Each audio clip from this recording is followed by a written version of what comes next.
Assalamualaikum warahmatullahi wabarakatuh. Saya ucapkan kepada Encik Muhammad Khiril bin Zulkarnain selaku pensyarah bagi subjek EDUPT 013 dan kepada rakan-rakan sekalian. Baiklah, pada hari ini saya Nurul Syamimi Asmindar binti Muhammad Pirius dan Ainil Najwa binti Herfira. kami akan membentangkan mengenai modul-modul kurikulum. Baiklah, sebelum saya mengulas dengan lebih lanjut berkenaan dengan model-model kurikulum, lebih baik jika saya menceritakan kepada anda semua apakah itu kurikulum. Baiklah, kurikulum merupakan segala jenis perancangan berkaitan dengan pendidikan yang dikendalikan oleh institusi pendidikan. Contohnya seperti sekolah, tak kiralah mana-mana peringkat, sekolah rendah ataupun sekolah menengah, untuk mencapai matlamat pendidikan. Selain itu, Azia Aziz 2014 juga menjelaskan bahawa kurikulum ini merupakan satu rancangan tindakan ataupun dokumen bertulis yang mengandungi strategi untuk mencapai matlamat pendidikan. Jadi kita dapat lihat kedua maksud ini memberi satu objektif yang sama, iaitu untuk mencapai matlamat dalam pendidikan. Selain itu, Kamus New International 2010 juga ada menyatakan bahawa kurikulum ini merupakan kandungan kursus yang ditawarkan oleh sesebuah institusi pendidikan kepada murid-murid mereka. Baiklah, sekarang kita akan terus saja pergi kepada menganalisis model-model kurikulum. Seperti mana yang anda dapat lihat, ini merupakan carta pemikiran di mana ianya menunjukkan bahawa model-model kurikulum ini terbahagi kepada dua, iaitu model objektif dan juga model proses. Di mana di bawah model objektif terbahagi lagi kepada dua, iaitu model teori, model kurikulum Tyler dan juga model kurikulum Tabor. Dapat dilihat juga di situ, di bawah model proses terdapat model Stenhouse pada tahun 1975. Jadi kita akan mengupas dengan lebih lanjut berkenaan model-model ini dan mengambil tahu apakah elemen yang dibawa oleh mereka dan juga implikasi dan hubungannya dalam perkembangan kurikulum di sekolah masa kini. Baiklah, sekarang saya akan menerangkan berkaitan model objektif. Model objektif merupakan model hasil. Hal ini kerana model objektif ini lebih menekankan hasil pembelajaran dibandingkan dengan proses pengajaran. Apa kelebihan model objektif? Yang pertama, model objektif ini bersifat sistematik kerana adanya komponen dan langkah. Dan yang kedua, objektif pengajaran yang ingin dicapai digariskan dengan jelas. Yang ketiga, dapat mengelakkan pertanyaan yang kabur. Yang keempat, membuat penilaian yang tepat kerana bersifat eksplisit. Eksplisit bermaksud sesuatu objektif itu disampaikan dengan jelas tanpa membawa makna-makna yang tersirat. Hal ini memudahkan lagi guru untuk memahami objektif pembelajaran, objektif sesuatu pembelajaran itu. Dan yang kelima, membantu memilih dan menstrukturkan kandungan. Yang keenam, dapat membimbing guru dan murid tentang kemahiran yang perlu dikuasai. Apa pula kelemahan model objektif? Yang pertama, kurikulum berpusatkan tujuan pendidikan yang ditentukan oleh penggubal kurikulum. Hal ini menyebabkan guru dan pelajar sukar untuk menentukan kandungan pembelajaran. Dan yang kedua, objektif pengajaran yang berbentuk eksplisit yang membawa kepada implikasi perubahan tingkah laku semata-mata. Jadi, perkara ini dia menyukarkan pihak guru untuk mengenal pasti impak sesuatu pengalaman itu ke atas murid dalam masa yang singkat secara praktikal. Dan yang ketiga, pengukuran objektif perlu dipecahkan kepada unit yang lebih kecil agar penilaian ilmu dapat dilakukan dan kemahiran secara menyeluruh tidak memerlukan masa yang lama. Dan yang keempat, disebabkan model objektif ini dia telah menentukan tujuan pembelajaran sebelum proses pengajaran itu berlaku, maka ia akan menyebabkan proses pengajaran melalui pengabaian pembelajaran kerana akan berlaku interaksi antara murid dengan guru, murid dengan murid dan murid dengan bahan. Jadi, pelajar dan guru ini akan terkongkong Dan kebiasaannya pembelajaran secara ini akan menyebabkan murid-murid lebih fokus terhadap peperiksaan semata-mata, bukan belajar untuk mendapatkan ilmu pengetahuan tetapi untuk mendapat grade A dalam peperiksaan. Yang pertama, kita lihat kepada model kurikulum Tyler. Okey, pengenalan. Model ini diasaskan oleh Ralph W. Tyler pada tahun 1949 dan model ini merupakan model jenis Ends-Means, iaitu hasil pembelajaran hendaklah ditentukan dahulu sebelum kaedah pengajaran. Jadi model ini lebih menekankan kepada hasil dibandingkan dengan kaedah pengajaran yang ingin dijalankan atau dilakukan oleh seseorang guru. Terdapat 4 persoalan dasar yang ditekankan di dalam model kurikulum Tyler. Yang pertama, apakah tujuan pendidikan yang perlu dicapai oleh sekolah? Yang kedua, apakah pengalaman pendidikan yang boleh diberi supaya tujuan tersebut dapat dicapai? Hal ini berbalik semula kepada persoalan yang pertama, di mana bagaimana tujuan yang ditentukan pada dasar yang pertama dapat dicapai. Jadi guru-guru ini perlu memikirkan bagaimana sesuatu pengalaman itu harus diberi supaya tujuan dapat dicapai. Dan yang ketiga, bagaimanakah pengalaman pendidikan dapat diorganisasikan secara efektif. Selepas memikirkan pengalaman, guru-guru harus memikirkan bagaimana untuk mengorganisasikan sesuatu pengalaman itu secara efektif. Dan yang keempat, bagaimanakah kita dapat menentukan sama ada tujuan-tujuan tersebut dicapai. Berbalik semula kepada objektif. Jadi dari sini, keempat-empat persoalan yang telah dicipta ini akan membentuk prinsip-prinsip serta model kurikulum. Model kurikulum Tyler ini juga terbahagi kepada 4 komponen. Yang pertama, objektif. Yang kedua, kandungan. Yang ketiga, pengurusan. Dan yang keempat, penilaian. Baiklah, sekarang kita lihat kepada komponen yang pertama, iaitu objektif.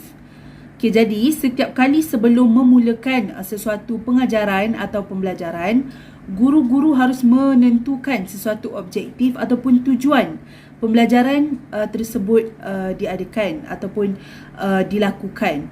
Jadi setiap kali guru menentukan objektif ini, objektif pembelajaran yang ditentukan haruslah mengikut aras kecerdasan murid, mata pelajaran dan juga elemen kemasyarakatan. Okay, hal ini supaya sebuah pembelajaran ataupun sesuatu pembelajaran bermakna dapat diwujudkan. Okay. Dan yang kedua ialah kandungan. Okay, selepas menentukan objektif, guru-guru harus menentukan kandungan ataupun isi pembelajaran. Okay, pengalaman pendidikan sepatutnya spesifik, eksplisit iaitu jelas serta dapat diukur berlandaskan FPK dan juga FPG serta mengambil kira pengetahuan sedia ada murid.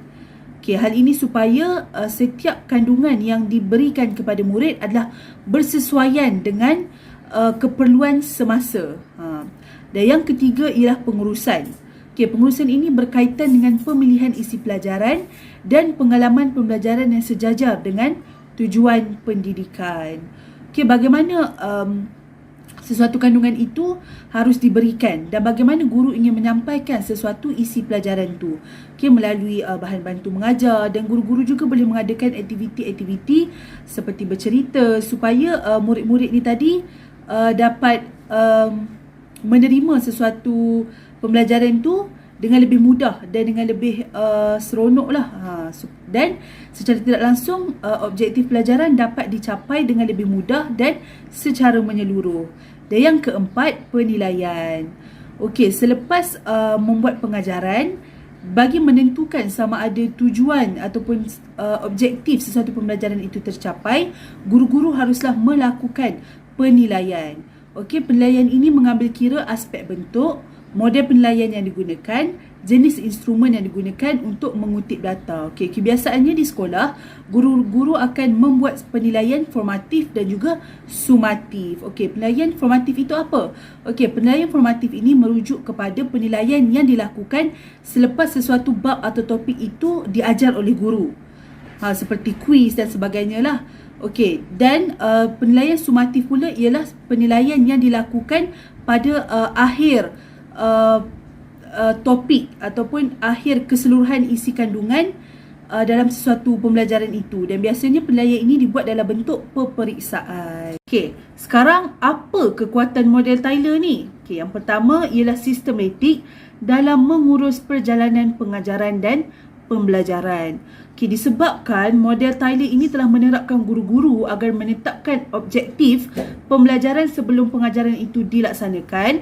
Jadi matlamat yang jelas ini dapat memberi gambaran serta idea yang jelas berkaitan dengan hasil yang diharapkan dalam sesuatu pengajaran dan pembelajaran.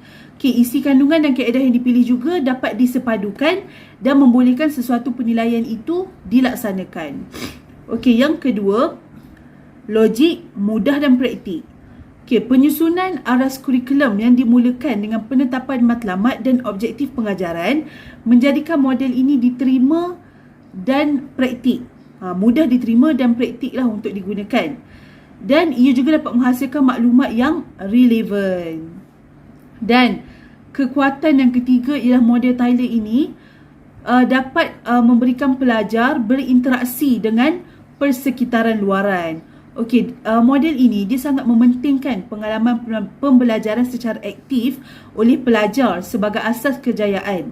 Jadi, para pelajar ini berpeluang untuk berinteraksi dengan persekitaran luaran semasa proses pengajaran dan pembelajaran. Jadi, secara tidak langsung, ia dapat membina kemahiran dan juga dapat melahirkan seorang pelajar yang berfikir secara kritis dan kreatif. Yang keempat, berorientasikan penilaian untuk keberkesanan pengajaran. Jadi, penilaian yang dipentingkan dalam model Tyler ini adalah antara usaha untuk menambah baik sesuatu kurikulum. Jadi penilaian yang dilakukan adalah bertujuan untuk melihat keberkesanan sesuatu kandungan dan kaedah matlamat serta objektif yang telah ditentukan.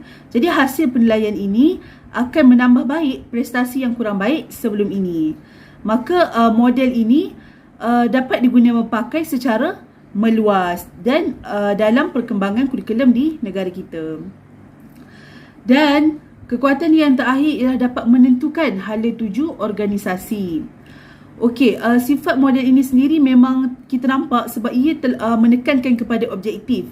Jadi tujuan serta hala tuju sesebuah organisasi itu dapat dilihat secara jelas, dan juga ia mampu menyusun objektif serta matlamat organisasi mengikut keutamaan dan objektif terhadap objektif penilaian. Okey, walaupun terdapat banyak kelebihan yang ada pada model Tyler ini, masih terdapat beberapa kelemahan yang dapat dikesanlah oleh pengkritik terhadap model ini. Okey, yang pertama, terlalu tertakluk kepada objektif. Okey, disebabkan model Tyler ini membuat penetapan objektif pengajaran dan objektif pengajaran pada peringkat awal, ia telah mengehadkan objektif kurikulum. Jadi kesan dia, ia menghalang para pendidik untuk menerlahkan kreativiti mereka dalam melaksanakan sesuatu pengajaran dan pembelajaran. Yang kedua, terlalu linear. Okey, model Tyler ini juga dikatakan terlalu linear sebab kurikulum yang mengimplementasikan model ini terlalu terikat dengan langkah-langkah yang telah ditetapkan. Okey, iaitu yang pertama tadi bermula dengan objektif. Jadi para pendidik ni kena menentukan objektif dulu, kemudian memilih isi kandungan, menetapkan kaedah kurikulum dan akhir sekali membuat penilaian. Jadi model ini tidak memberikan kebebasan kepada pendidik untuk menyusun dan mengolah bahan pengajaran mereka. Okay, yang ketiga, terdedah dengan unsur-unsur politik. Model ini juga dikatakan terlalu terbuka dan terdedah dengan unsur-unsur luaran seperti pengaruh politik yang mudah memanipulasikan pendidikan. Jadi kesannya individu dan pihak yang bertanggungjawab dalam pendidikan kehilangan kuasa untuk membuat keputusan dan juga kehilangan kuasa dalam menentukan hala tuju pembangunan pendidikan negara. Okey, dan yang keempat, ia terlalu terikat dengan masa pelajaran dan peperiksaan. Okey, disebabkan model Tyler ini memberikan tumpuan kepada kurikulum, sesuatu mata pelajaran dan juga peperiksaan, Jadi ia menimbulkan kesukaran kepada guru untuk menulis objektif tingkah laku pada peringkat yang lebih tinggi. Jadi ia juga menyebabkan pelajar-pelajar ini terlalu fokus kepada penilaian, di mana mereka ini belajar hanya untuk mendapat penyelesaian cemerlang dan peperiksaan, tetapi bukan untuk diaplikasikan dalam kehidupan seharian mereka. Baiklah, kita boleh teruskan kepada model objektif yang kedua, iaitu model tabak. Model tabak ini diasaskan oleh Hilda Tabak yang merupakan seorang pendidik dan juga ahli teori kurikulum, khususnya dalam kurikulum sains sosial. Jadi, dalam kurikulum beliau memfokuskan kepada perkembangan konsep dan juga pemikiran kritikal. Jadi, apakah pendekatan yang digunakan dalam model kurikulum beliau ni? Pendekatan yang digunakan dalam model kurikulum beliau ini merupakan satu titik tolak ataupun perbezaan di antara model tabak dan juga model-model yang lain. Apakah ia? Iaitu pendekatan bottom up. Pendekatan bottom up ini merupakan titik tolak ataupun perbezaan di antara model tabak dengan model-model kurikulum yang lain, di mana dalam model ini guru memainkan peranan utama dalam merangka dan menyusun kurikulum. Menurut model tabak, terdapat 4 jenis strategi pengajaran, iaitu yang pertama, pembentukan konsep di mana murid-murid akan menyenaraikan data, seterusnya mengumpulkan dan juga menyusun data-data tersebut mengikut kategori. Strategi kedua ialah menginterpretasikan data di mana murid-murid akan membuat diskriminasi antara data dalam kategori yang berlainan, seterusnya membuat rumusan daripada pemerhatian yang telah dilakukan. Strategi ketiga adalah pengaplikasian prinsip di mana murid-murid akan menganalisis sesuatu masalah, seterusnya meramalkan penyelesaian masalah tersebut. Dan strategi yang terakhir ialah interpretasi perasaan, sikap dan nilai, di mana murid-murid ini akan menyelesaikan masalah secara berkumpulan dan juga membincangkan serta membuat pertimbangan nilai untuk menyelesaikan masalah interpersonal mereka. Seterusnya, terdapat 7 langkah dalam pembentukan kurikulum yang diperkenalkan oleh Hilda Tabak, iaitu yang pertama, mendiagnosis keperluan. Yang kedua, pembentukan objektif. Pembentukan objektif ini adalah perlulah selari dan juga relevan supaya objektif yang telah dinyatakan dapat dicapai. Langkah ketiga adalah penyusunan kandungan. Penyusunan kandungan ini perlulah mengambil kira tahap kematangan pelajar, bakat pelajar dan juga potensi pelajar supaya mereka ni dapat mencapai sesuatu tahap yang diinginkan. Langkah keempat adalah pemilihan terhadap pengalaman pembelajaran. Langkah keenam adalah menguruskan aktiviti pembelajaran supaya setiap aktiviti yang kita rancang dapat berjalan dengan lancar.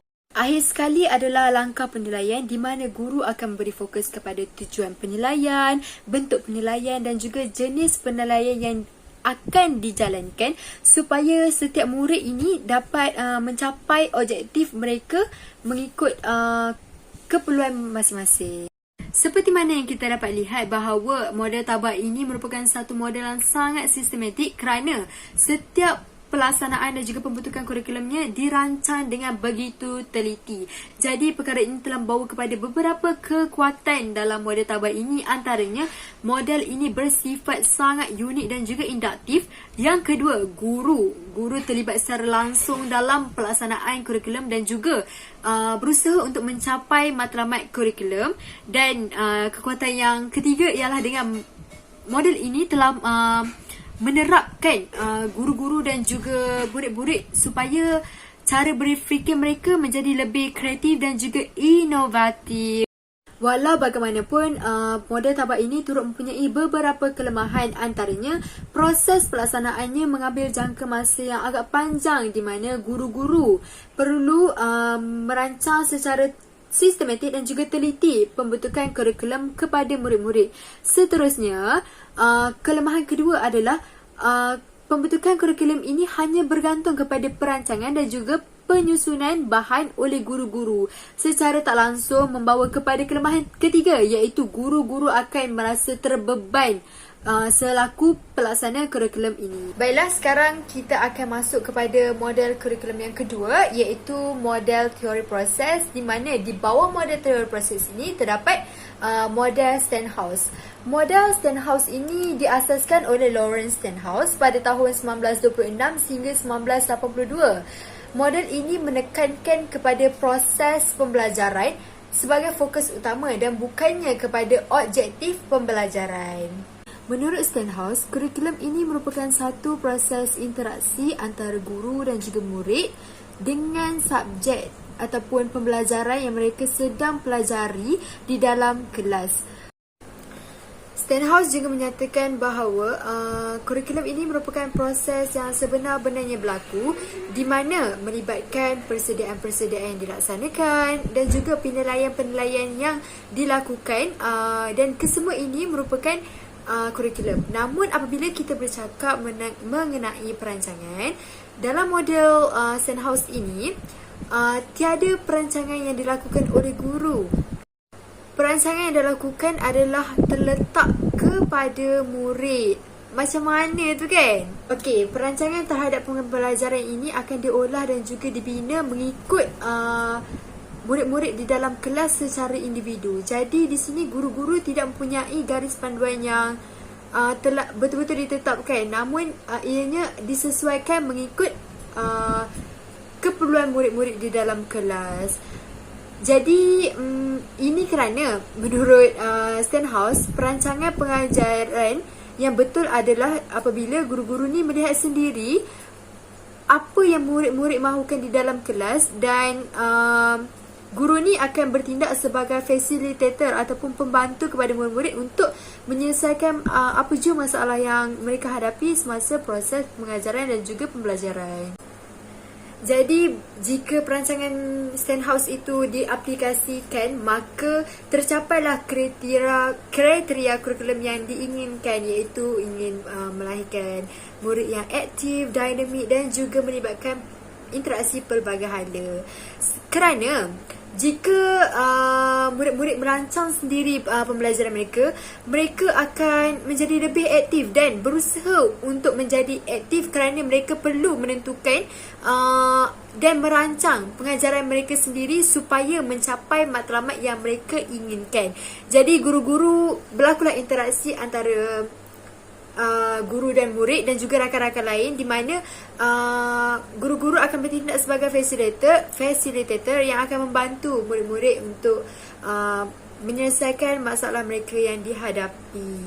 Baiklah, sekarang kita akan menceritakan tentang kebaikan model Stenhouse ini. Antara kebaikannya ialah ianya menekankan kepentingan peranan yang aktif antara kedua-dua belah pihak, iaitu guru dan juga murid.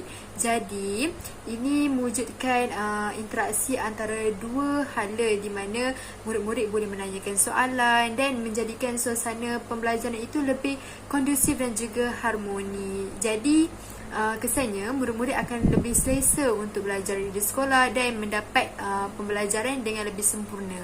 Selain itu, kebaikan lain adalah menekankan kepada aktiviti-aktiviti yang penting dan berguna untuk kehidupan.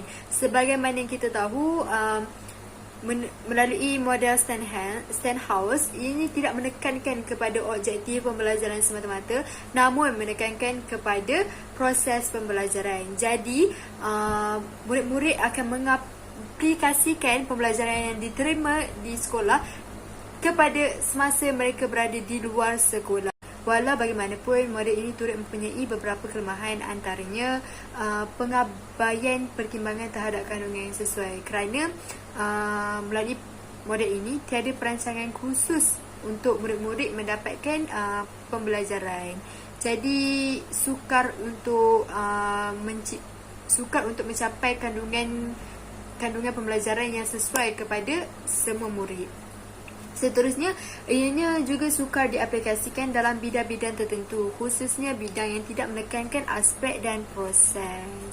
Jadi, sebagai kesimpulannya, Stenhouse ni merasakan bahawa kurikulum ini bukanlah merupakan sesuatu silibus yang perlu dikejar ataupun dihabiskan dengan cepat secara membuta tuli. Tak. Tetapi kurikulum ini dilihat sebagai proses interaksi antara guru dan juga murid supaya murid-murid ini dapat memahami dengan secara menyeluruh mengenai pembelajaran yang mereka terima dan dapat diaplikasikan dalam kehidupan seharian supaya mencapai tahap yang mereka impikan. Okey, baiklah. Sekarang kita lihat pula apakah implikasi model kurikulum dalam perkembangan dan pembentukan kurikulum masa kini. Okey, yang pertama kita boleh lihat implikasi model kurikulum ini terhadap objektif kurikulum pada masa kini lah, iaitu KBSR ataupun kurikulum bersepadu sekolah rendah dan juga KSSR iaitu kurikulum standard sekolah rendah. Okey, objektif KBSR yang pertama ialah menguasai bahasa Melayu. Yang kedua, menguasai kemahiran asas berbahasa seperti bertutur, membaca dan menulis. Yang ketiga, menguasai kemahiran belajar. Yang keempat, menguasai kemahiran berfikir. Dan yang kelima, mengembangkan bakat dan kreativiti. Manakala objektif KSSR pula ialah melahirkan insan yang seimbang dan juga melahirkan pelajar yang berfikiran kreatif, kritis dan inovatif melalui tunjang-tunjang komunikasi, sains dan teknologi, perkembangan fizikal dan estetika, keterampilan diri, kemanusiaan dan kerohanian, sikap dan juga nilai. Okey, dan yang ketiga ialah mengambil kira cabaran abad ke-21, model baru ekonomi, MBE dan juga teori pembelajaran terkini. Baiklah, sekarang saya akan menerangkan hubungan model kurikulum dalam perkembangan dan pembentukan kurikulum masa kini. Okey, sekarang kita lihat dulu perkembangan kurikulum di Malaysia.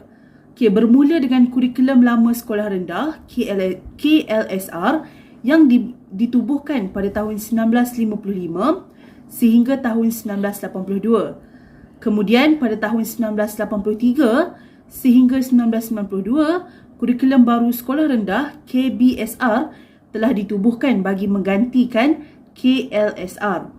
Okay, kemudian pada tahun 1993, kurikulum bersepadu sekolah rendah KBSR telah ditubuhkan bagi menggantikan KBSR. Dan ia telah digunakan sehingga tahun 2010. Pada tahun 2003, semakan KBSR telah dilakukan bagi melihat kekurangan KBSR untuk membuat satu kurikulum yang baru, dan akhirnya pada tahun 2011 kurikulum standard sekolah rendah iaitu KSSR telah ditubuhkan dan akan digunakan sehingga tahun 2035. Mari kita lihat apakah hubungan model kurikulum dengan KBSR.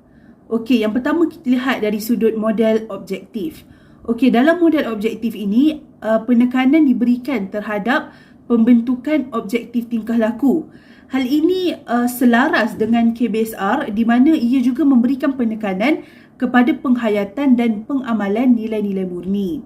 Dari sini kita dapat simpulkan bahawa kita dapat takrifkan bahawa model objektif ini memang ada diterapkan dalam model KBSR walaupun bukan secara keseluruhan.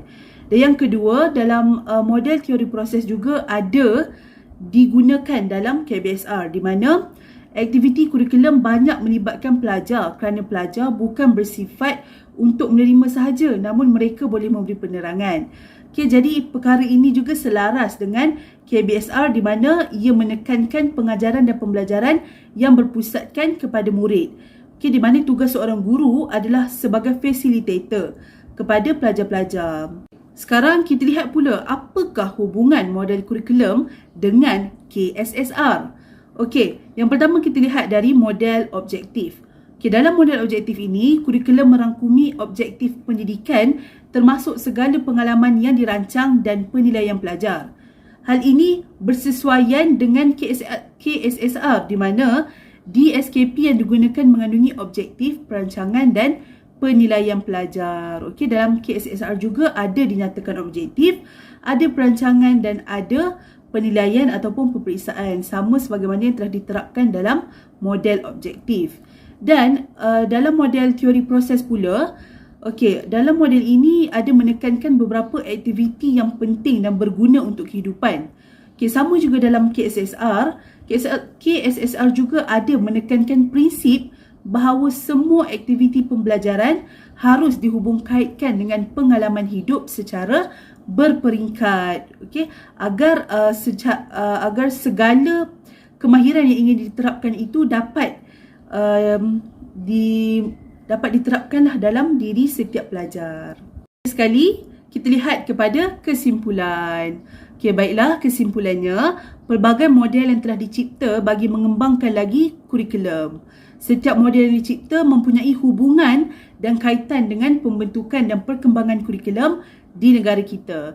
Setiap model yang dicipta juga mempunyai kelebihan dan kekurangan yang tersendiri. Jadi sekarang tibalah masanya untuk kita memajukan kurikulum pendidikan di negara kita agar murid yang seimbang dari segi jasmani, rohani, emosi dan juga intelek dapat diwujudkan dan dilahirkan selaras dengan harapan ataupun matlamat falsafah pendidikan negara.